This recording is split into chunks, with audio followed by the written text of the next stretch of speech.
My friends, we are going to grow and get better together. This is not about me. This is about us. Welcome to Win Today with Johnny Martin. Welcome back, friends, to another episode of Win Today with Johnny Martin. This is the second of what was a two-part episode called The Motivation Station. If you didn't hear the first one, please go back and check it out.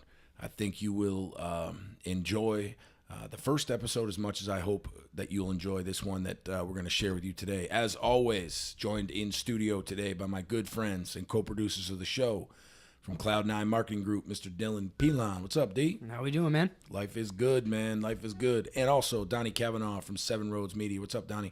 Good afternoon, everyone. As always, guys, I appreciate you being here and love being able to share this space with you to do what we love to do. So let's get right into it. In the last episode, we talked about the biggest premise of that episode was finding your why. And I wanted to cover it in two parts because what I'm hope to share with all of you, I really want you to be able to digest. And it's been my experience, over the last 20 years or so of doing this, that if you get thrown a bunch of stuff at once, it's really difficult to figure out where to start.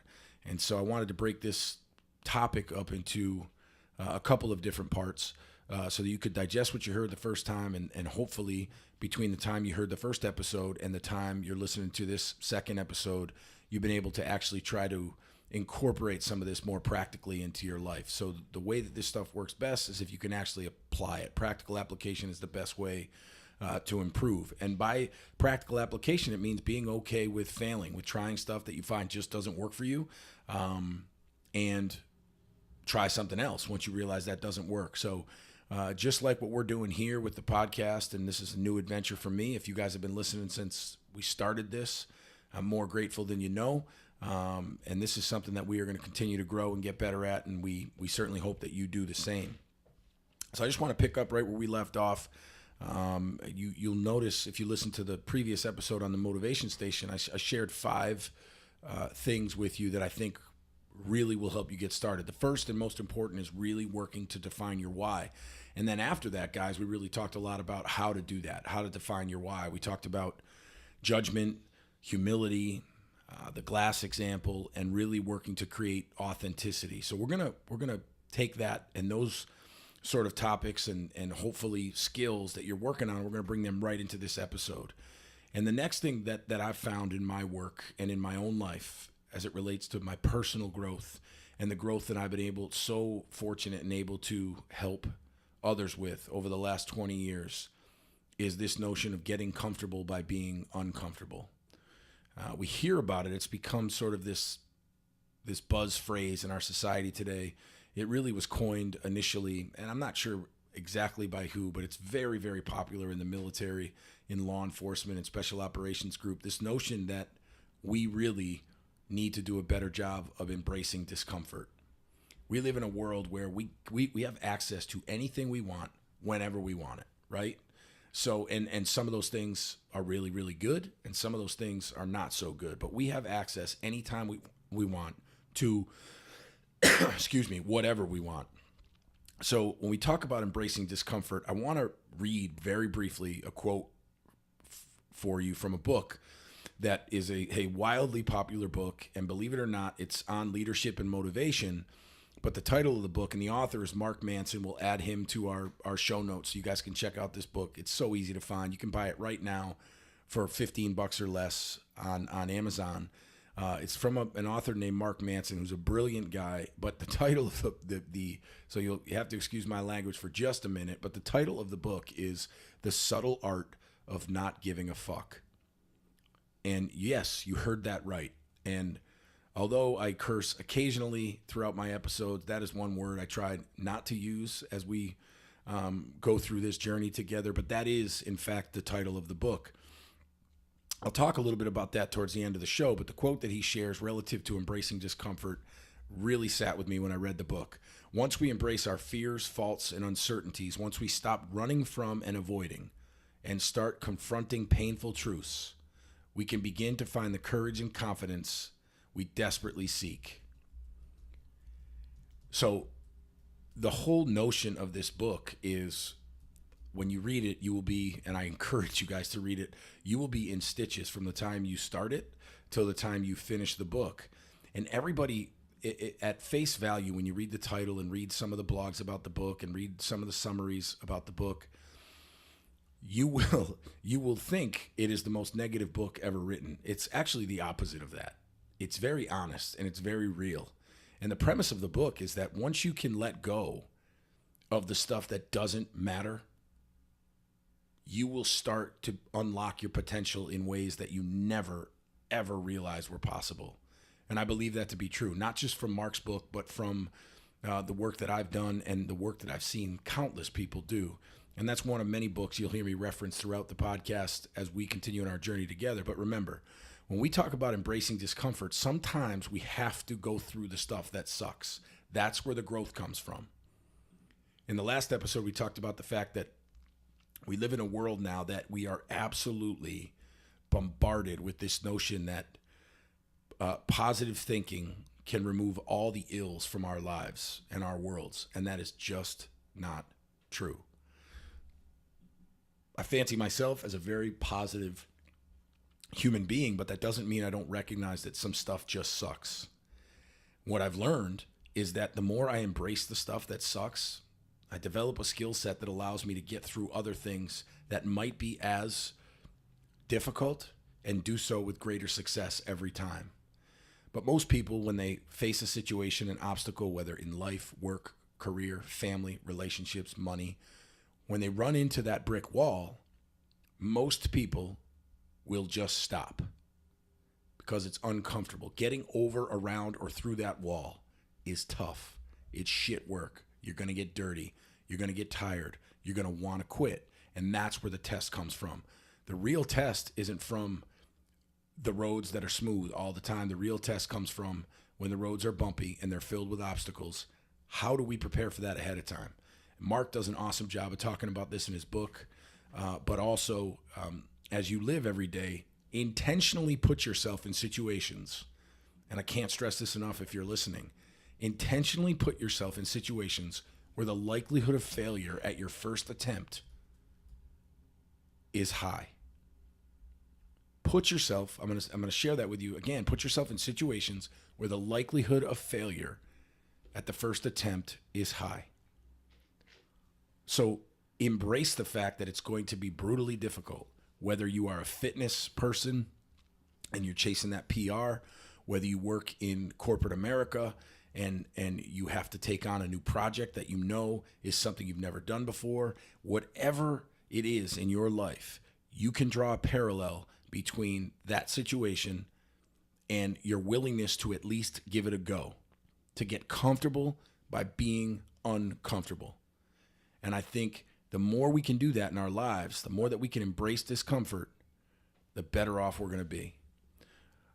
The other thing that I want to share with you that I think goes hand in hand with what we talked about in the last episode and what we're talking about today is try to learn something new every day.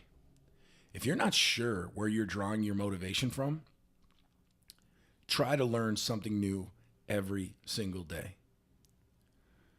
And it doesn't matter from who, and it doesn't matter what. Just try to learn something. I went into my son and daughter's school the other day, and I went in and I had to pick up my daughter from a play. She was a talent show she had an audition for.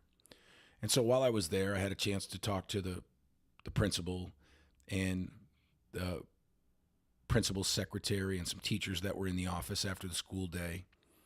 And then as I was walking through the building, I had a chance to talk to the custodian. And I had my most detailed, most real, and most personal conversation of my entire day, including my work from 7 in the morning until 2:30 in the afternoon. I had the most rewarding conversation of my entire day with the school custodian at my daughter's elementary school. And the reason for that is he shared some perspective with me that I wasn't prepared for and that I didn't know was coming. That was the gift. That was the blessing. We can learn from everybody. If you're listening to this right now and you think Well, I have a job where I'm around very, very intelligent, highly skilled people every day. So that's where I draw my knowledge from. No, that's where you draw your work knowledge from. But we're not talking about work today. We're talking about life. We're talking about your purpose. We're talking about what gets you up in the morning, fired up to kick the shit out of the day. We're talking about your why. So I don't care who it is, and I don't care what it is. Try to learn something new every single day. We talked about the why, but you have to work also on defining the what. What the hell do you want out of your life? What do you want out of your life? And here's the tricky part. A lot of us can quantify that. If I asked 100 people, what do you want out of your life? Out of those 100 people, a huge percentage of them would be able to share what they wanted, what their vision for their life would be. I think most people would be able to say, this is what I want out of life, whether it's money, whether it's happy relationships, a closer relationship with God, better relationship with their kids, a more successful career. We'd be able to define it. What people don't think about is what they would have to give up or avoid that stands in the way of that what. That's where the real shit, the real work of life gets in the way. And all the people I've worked with in the 20 years I've done work in my field, in speaking and youth development and counseling, a lot of the people that I've worked with, they can define the what. But then when I ask them, when I say, oh, it's great, we all have the what, whether it's in a room of 10 people or whether I'm in a room of 1,000 people. Okay, awesome, we have the what. Now I want you to tell me what you're avoiding or what you're sacrificing for that what. And then it gets really quiet because it's hard. It gets really quiet because it's hard. Those of you that are listening right now, just take a second. Just take a second to pause, get present, and think about that. What do you want out of your life? If you're driving in a car right now, you can't jot it down. Stay safe. I understand that. Take a mental note. What do you want out of your life? Be specific. Are you avoiding everything else that stands in the way of the what? Or when that thing comes up that you kind of want to do, are you willing to put the what aside for that hour, that 2 hours, that 3 hours of temporary satisfaction that might have just set you back a day, a week, a month, or even a year from your what? That's what's hard for people. In my experience and the work that I've done and the work that I hope to share with you, that's a huge separator. You can easily tell me what you want out of your life, but what are you doing to avoid everything else that stands in the way? And I'm not talking about the stuff that's unavoidable. If you're a family person, shit, you got to take care of your family. That's your responsibility. As a man or a woman, if you have children, if you're in a partnership, if you're in a marriage, that's your responsibility. So that's unavoidable. I'm talking about the stuff that comes up every day in our lives that we know we don't have to do. The stuff that stands in the way of our what? Ask yourself that question. The other thing that's been an unbelievable tool for me in my own journey, and I told you when we started this several episodes ago, that I'm going to be as open with you as I can, because as I hope to grow, I think we all can grow together.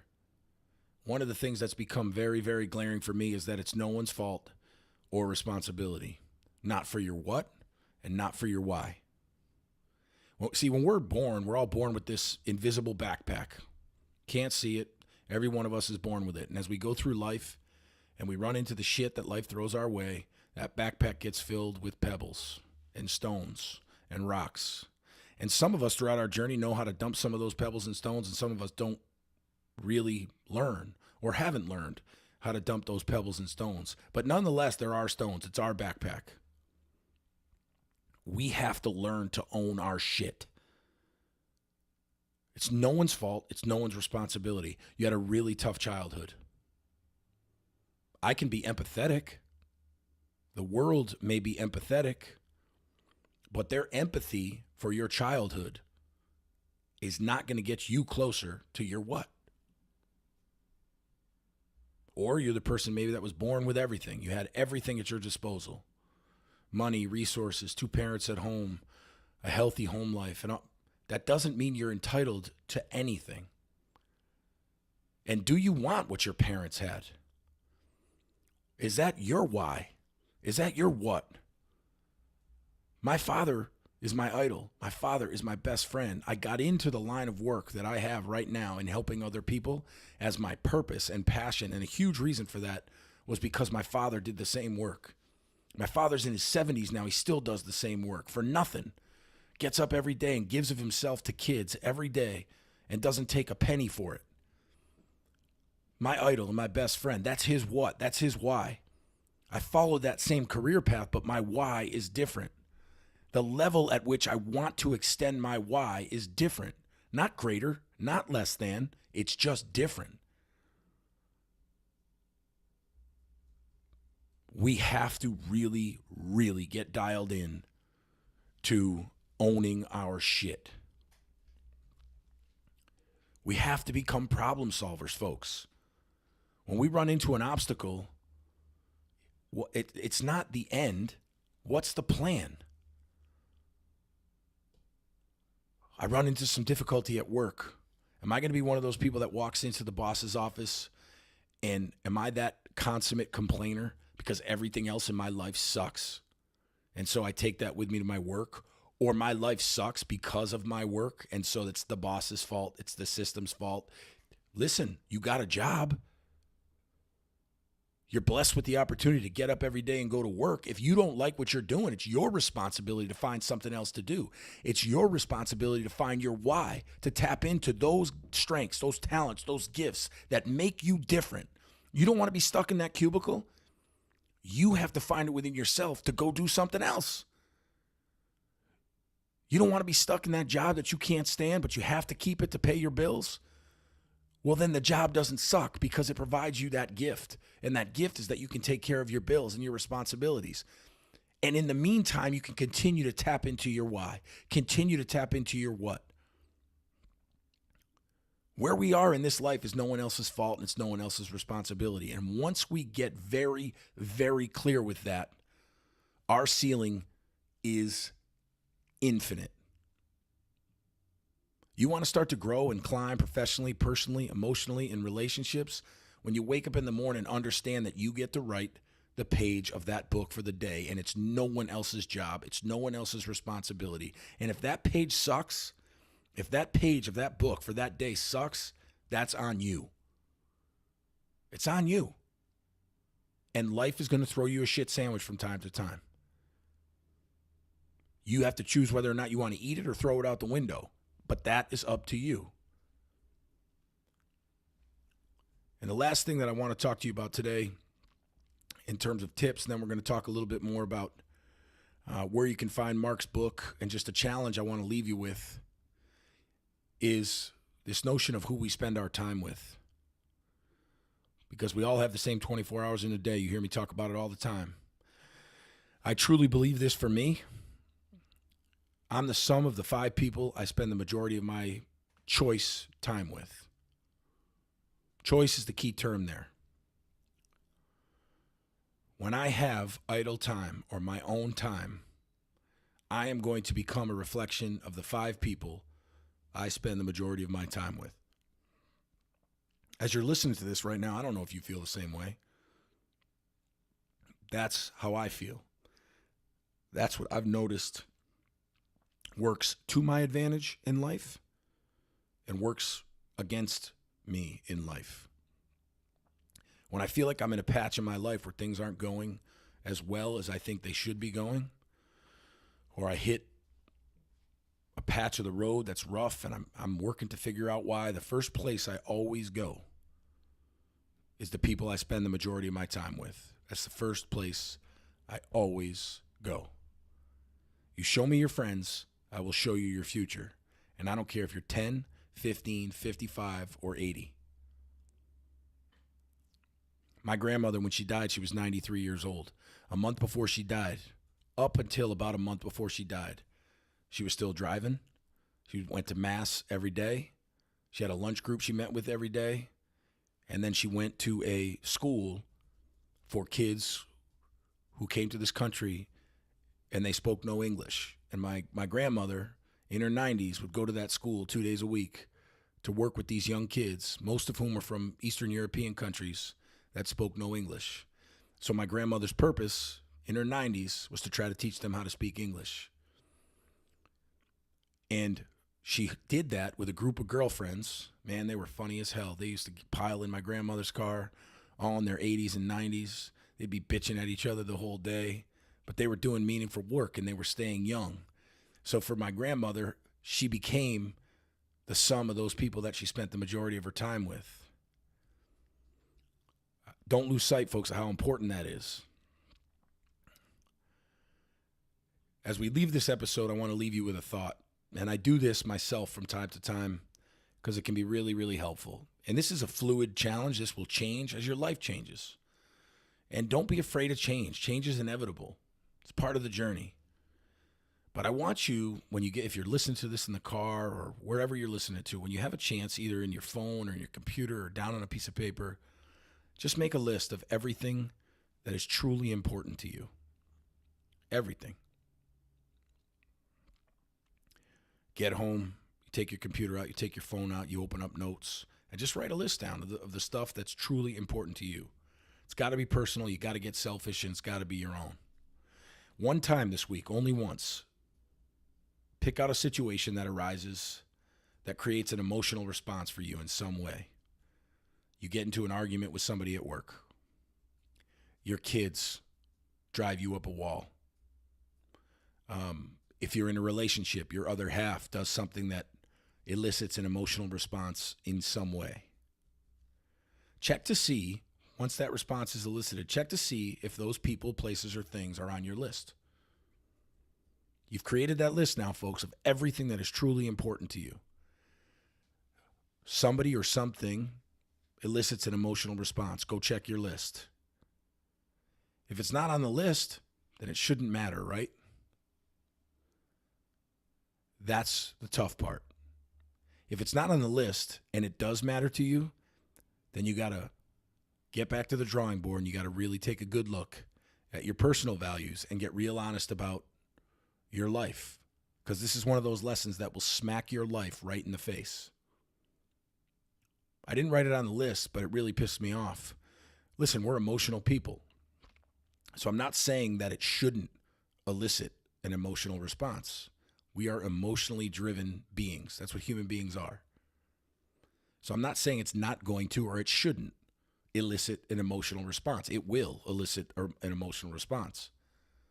Start to ask yourself why. Because if it's not on your list, then it shouldn't matter. That's the challenge. Just to reference real quick, that book that I referenced before, it is again called The Subtle Art of Not Giving a Fuck. The author's words, not mine. His name is Mark Manson. It's a phenomenal read. I highly, highly encourage you guys to pick it up. We'll link it into the description. Awesome. I appreciate that. We'll create a link in the description. Again, a huge thank you to my friend Dylan. Dylan, thank you as always for being here. Thank you, man.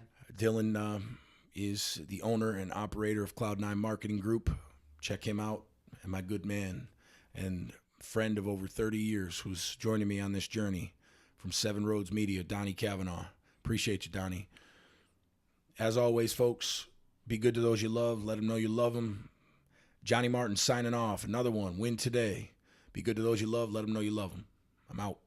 Thank you to Seven Roads Media and Cloud9 Marketing Group for co-producing the show. If you enjoyed this episode, please subscribe on whatever platform you're on. Without you, I cannot continue to do what I love. You can follow me personally on Facebook, Instagram, and Twitter at RealJohnCMartin. I'd love to hear from you, so please reach out with comments and questions after each episode. Your comments push me to get better every day. As always, thank you for your continued support, and don't forget, win today.